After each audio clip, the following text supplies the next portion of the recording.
Hello, and welcome back to the Aquapod. I'm your host, Charlie, and on this week's episode, I was really pleased to be joined by high performance coaches from the University of Edinburgh and University of Stirling, Mat Trodden and Ben Higson. We chat a little bit around about the season so far, the upcoming Aquatics GB Swimming Championships, and the building anticipation and excitement round about the Commonwealth Games and what it means for Scottish athletes. We hope you enjoy the conversation. So delighted to be joined on the Aquapod by Ben Higson and Mat Trodden. How are you both getting on, guys? Well, good today. It's sunny in Edinburgh, so it's always a good day in Edinburgh when it's sunny. But yeah, we're going well. Just a couple of weeks out from trials, so that's good. Nice one. And likewise over here, sun's shining, and we're just doing our final preparation into champs in a few weeks, so we're all getting ready. Yeah, I was just going to say that we're getting sort of ever closer, and that sort of spectre of British champs is looming over us all. How are things sort of going at the minute?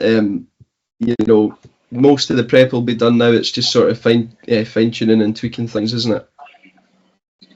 Yeah, I mean, this is that part of the year where they obviously are all gearing up to swim fast and try and either do lifetime bests or season bests, and hopefully either progress onto summer teams or onto a major international meet, come whether that's under 23s, whether that's world champs, some of them European juniors. So there's a lot. I think World Unis is this year as well. So there's a lot going on, and there's a lot of teams to be, to be playing for in terms of making up those spots. But I think it's that time in the year where people just need to steadfast, stay calm, flatten the waves. Some will be feeling really good, some will not be feeling good yet. But I think from our end, there's a lot of good work gone on, and it's just about realising that and enjoying these next couple of weeks before we get to London. Yeah, just echo what Ben said there. We've had a couple of great camps and cycle preparation, and we've really enjoyed our stage meets into the trials. So, and yeah, Ben's right. It's not often that you have sort of 3 or 4 different summer teams that you can make for the seniors. So it really is a great opportunity for some of the younger ones. Maybe some are just going to break through to get some international experience, which is important going forward. We'll go into some of that in a little bit more detail later on, but I thought we'll take it back a little bit and sort of just look at both of you guys. I'll start with you, Ben. Obviously coming back to Stirling after a number of years away in Ireland and Australia as well. What was the attraction back to Stirling, and what have your kind of first impressions been being back at the programme? I mean, first of all, I'm absolutely privileged to be back. I'm delighted. I feel very fortunate to be in this position. I think the programme and its success over the last couple of decades speaks for itself, and the fact that there was a possibility to return here was a no-brainer for me, on a personal and professional level. I studied here, I swam here, I coached here, and the fact that I'm able to come back and try and support these athletes in the university towards more success is something that I just couldn't turn down. And I guess that might be a little bit daunting in some ways, isn't it? Sort of returning and having not pressure, but there's that sort of familiarity with the programme and with it being so successful over the past couple of years as well. Yeah, absolutely. I think people will pull comparisons to myself and coaches that have previously been here, but I'm here to do the best I can for the athletes and for the programme, and that's what we'll endeavour to do. And I think if we can keep up the good work, staff and swimmers, then the success will come, and in many shapes and forms. And Matt, you've obviously been at Edinburgh for a number of years now. How has your role sort of changed within that period, and what does that look like at the minute at the University of Edinburgh? Yes, I'm pretty lucky here at Edinburgh, as is Ben, and where he is. But in terms of my role, I'm really fortunate. I get to work with most of our 200 down guys, and it's quite an elite wee group that we have. So I work with about 10 or 12 swimmers, and in that we're just able to continually move on and progress, and try and make sure we're trying to get onto senior international teams and take each year at a time. So so a good group, and as I say, it's a same as Ben. It's a delight to be able to coach here. As a graduate of the university, so it's great that both of us are able to have been in one place and then hopefully influence the future generation in the same place. And well, you mentioned there, but you've been at Edinburgh for a good while. Is it somewhere that you still enjoy being in? You're happy with that environment, and feel a real affinity with the place as well? Yeah, so I came in 2002, obviously, and it's 25 now. So it really is a city you fall in love with. A couple of great football teams, well, one great football team. So there's a lot in Edinburgh, and my family, my wife's from Edinburgh, so really I'm deep rooted into Edinburgh culture now. So I love it, and I think Edinburgh's somewhere where we can produce the best athletes. So I'm excited about the future for Edinburgh. Obviously, this is the post-Olympic and Paralympic year, so quite often it can be a case of athletes sort of following different programs and deciding what it is they want to do and where they want to fall in after.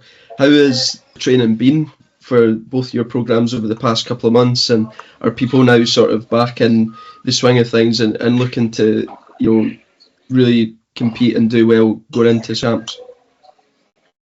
Yeah, look, I think firstly there's no down years in swimming anymore. Every year there's a major international competition to contend to or to contend for. I think athletes, whenever they're in a preparation phase, will always want to swim fast at the end of it, regardless of how long they've been back in the water. There was a little bit of disruption probably pre-Christmas in Stirling, and not in a negative, just in terms of athletes returning at various stages post-Olympics, some having longer breaks, some going off and doing World Cups. But since January the 6th, there've been a full cohort and a full complement of training. So, the guys are in really, really good shape and should be looking to swim lifetime bests and certainly season bests in the next couple of weeks.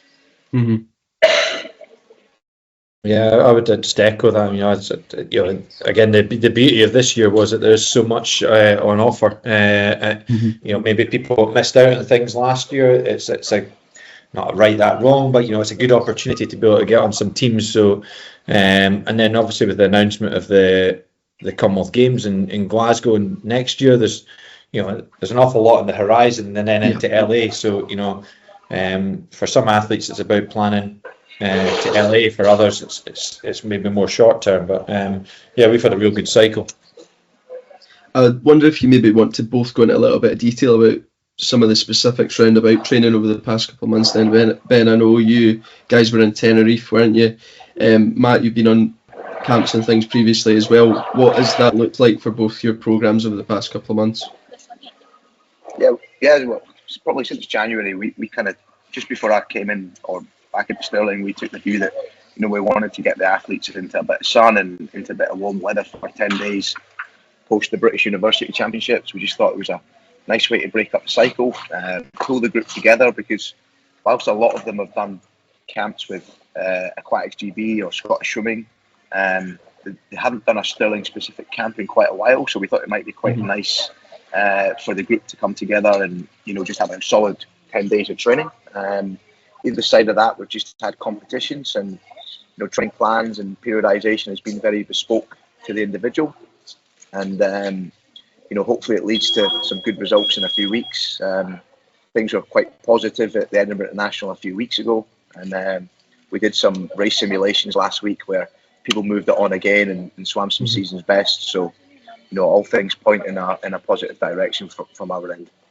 Yeah, and we've had a couple of good camps. I go the opposite of Ben. I don't like the sun, so we go up the mountain opposed to the down to the beach. So we've had 2 camps out in Andorra, altitude camps. It's something that we believe in here quite strongly in Edinburgh. And we've got we're lucky enough to have an amazing environmental chamber where we can take some of that good work we do up the mountain and prolong the effects and the benefits when we come down. So it's something that over the last 5 or 6 years or 2 Olympic cycles now we've really invested in, and we find, we're able to move our athletes on quite a lot from being able to do it. So it's something we really enjoy doing. Matt, Andorra's a bit of a kind of unusual destination. Obviously, you've had that advantage of being up so high. How did that come about as an option compared to maybe the more sort of common sort of locations like Flagstaff and things like that? Well, it was just we were looking for somewhere. Obviously, it was at the right height, and then it was also close to travel to. So we're not losing a big amount of our training time in there, and Andorra was a pool. It's situated at 2,200 meters. It's 25 meters, but because it's such a small country, it's got another 50-meter pool just down in the main city. So it's easy for us to get to. It's a great wee town and environment, and the guys just love being up there. So we've done a few camps up there now. So it's a great place for us.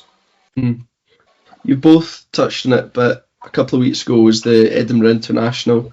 Matt, obviously your group have got the advantage of sort of being on home soil there, which is always nice to be in Edinburgh and racing at the Royal Commonwealth Pool. There was lots of positive performances, some that people maybe thought they would have gone a bit quicker or weren't feeling quite right.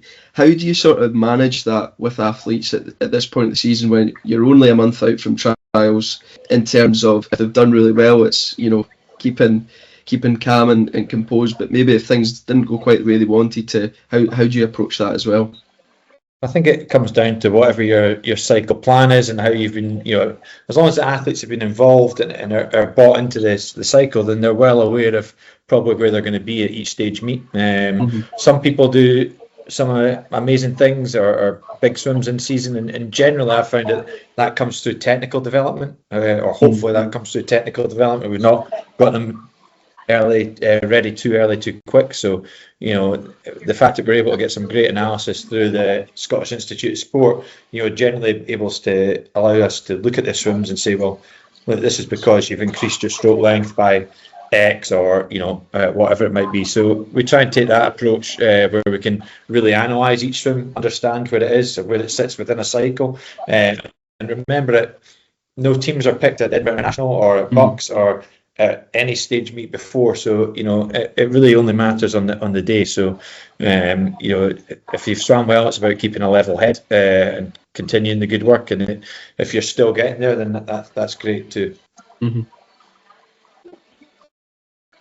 I think to add a few things onto what Matt said there, I think from our end it's about process. It's about kind of just trying to refine race processes, details, establish race plans regarding from heat to final, what might change, what might not, how do you want to rehearse that coming into the trials, into the major meet, and quite often these in-season meets, whilst they're important from a learning perspective, they need to be kind of navigated with limited emotion.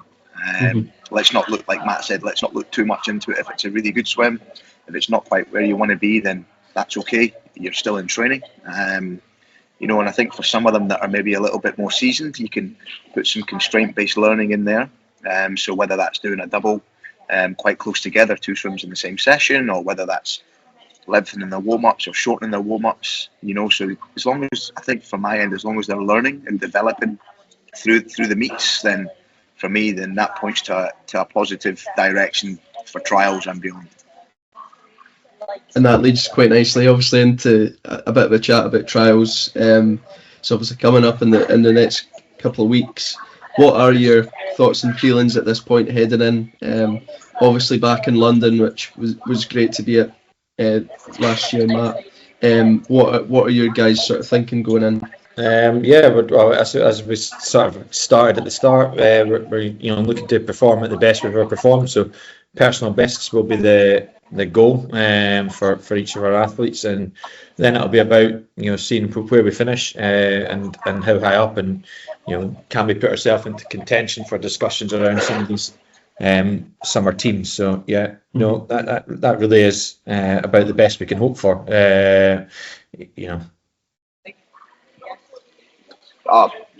Again, I'll just echo what Matt said. I think it's about controlling your own swim, controlling the athletes you have in their swims, and let's start off with can we achieve season's bests at the benchmark meet for the cycle, and then can we swim as close to, if not personal bests, and where they end up off the back of that will be what it will be. You can't control what the others do, but I think from my end it's eyes fully fixed on season's best and personal best at that competition, and probably just to add, trying to move on the rounds from heats to finals and making sure our final swims are quickest, because we know when we move into the summer that's what we're going to need to do.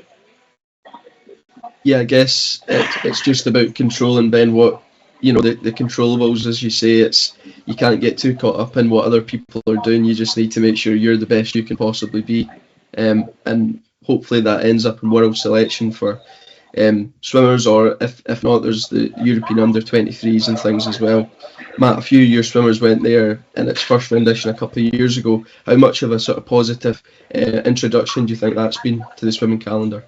Yeah, I thought it was a great meet. It was obviously held in Dublin, where Ben had been based a few years earlier. It was probably a meet at the swimming calendar might have needed, because the jump from juniors to the senior ranks is quite steep now in Britain because of the depth in Britain. So the fact that you're able to have that meet, it sits in between. It's not onerous in terms of a big long meet, but it still provided a really, really high class racing opportunity. And in its inaugural year, they invited the Americans over as well. So it was really, really good competition. And as I say, it was incredibly well run. And I think on deck anyway, all the swimming nations were very supportive and enthusiastic about it, and that's probably why you see it. It's probably even better now because it's now joined in with the European juniors. So not joined in, but before. So it's now works in sync with everything. And just sort of going back to the Aquatics GB Championships, you will obviously have your ties to your athletes, and you'll be very focused on their races and things. But what are you sort of most looking forward to seeing? Is there any races in particular or moments that kind of stand out from maybe a neutral perspective that people can get behind and enjoy watching? Oh, look, I think, I'm as much as I'm a swimming coach, I'm a big swimming fan, so I could probably sit here all day and talk about every single event and how exciting it's going to be. But I think if you're looking at to start off the men's and the women's 100 and 200 freestyle, that's always really hotly contested, not from an individual perspective and the success that individuals have had over the years gone by, but also from relay perspectives. And is there going to be a changing in the guard in some of the teams? And there's a few other events that I think will follow suit like that, particularly maybe the men's 100 breaststroke.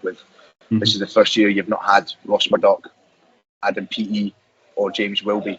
And I think we were just trying to work that out in the office since 2013. So there's going to be a bit of a changing in the guard there, which I think is quite exciting. But Matt's probably got a whole host of events that he would say are going to be exciting. No, I'd echo that. Ones that have athletes in are good to watch because there's no nerves. So that men's 200 freestyle is always a cracker at the end of the meet, and it's good fun to watch. But as I say, there's the good thing about British swimming now is the depth across the board. Women's 2 back crawl. Obviously, between both our programmes, we'll be hoping that the women's 100 breaststroke, 200 breaststroke will be really, really strong events. So, I think there's going to be not only some good events for British swimming, but I think there's going to be some amazing events for Scottish swimming, which is possibly more important for us.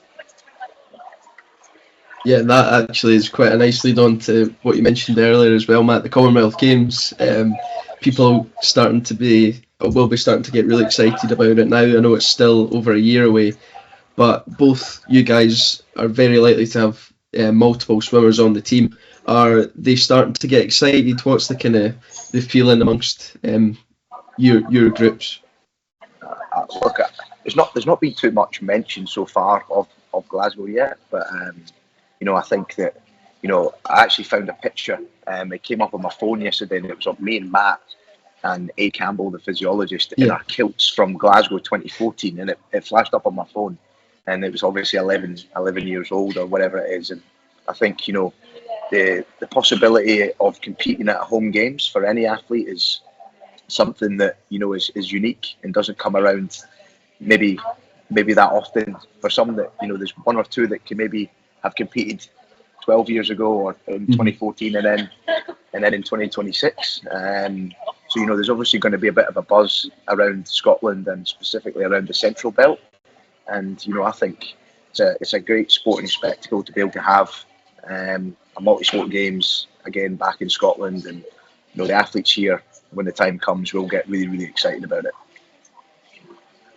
Yeah, I'd sort of echo that. I mean, I think it was it both our first senior international teams that we've been on it. We were together as coaches, so you know, for me, it was really special in 2014 as a coach, and you know, we had some great moments in Glasgow. But yeah, as Ben says, there's not really been too much chat here about it either, because again, it's where does it fit in the jigsaw puzzle? You know, there's 3 or 4 things that we've got on the horizon that we're hoping we're going to fit in before that becomes a real focus next year. But you know, as I say, there's not. It's probably for the guys it would be very, very special because no one expected a home games. You know, so you know, I'm sure it will be good. And as I say, the last time that you know the people of Glasgow made it pretty special. So you know, I'm excited for it. You both were obviously there, as you mentioned. How transformational can that be? You know, having a home games like that to an athlete. Saw Duncan Scott, that was his first major international appearance, was in Glasgow 2014, and sort of full circle. He's very likely to obviously be in Glasgow next summer as well. So how sort of big a push can that be for younger athletes that are just sort of starting to reach those senior teams? Yeah, I think it's huge. I think it's a great stepping stone. Obviously, in the past, it's been very good because it's been a games village environment. So, you know, for experience into Olympics and stuff, it's been great. Obviously, that's a little bit different this time, but it's just seizing an opportunity. I'm sure Ben will remember it as well. Obviously, the first morning at the Glasgow Games, I remember Stephen Milne, who then went on to be Olympic medalist in 2016.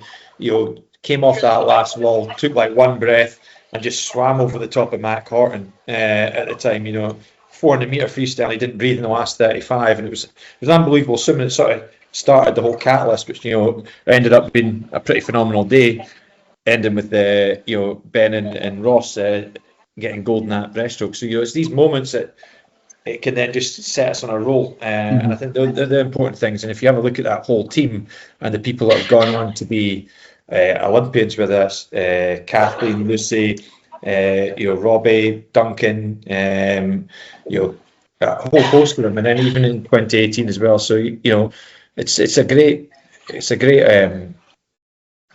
opportunity for us to host something. Yep. Yeah, you know, like Matt said, you know, I probably don't have too much to add other than that. It's probably also an opportunity for some of the younger athletes. Maybe the ones that might not even be at the Commonwealth Games, but even to be there and to be in the environment, you know, and see their role models compete and do it live, because that experience is very different to the one on the TV. You know, and I think for me, that's around inspiring not just swimmers but the nation in general, and there'll be a big buzz around sport.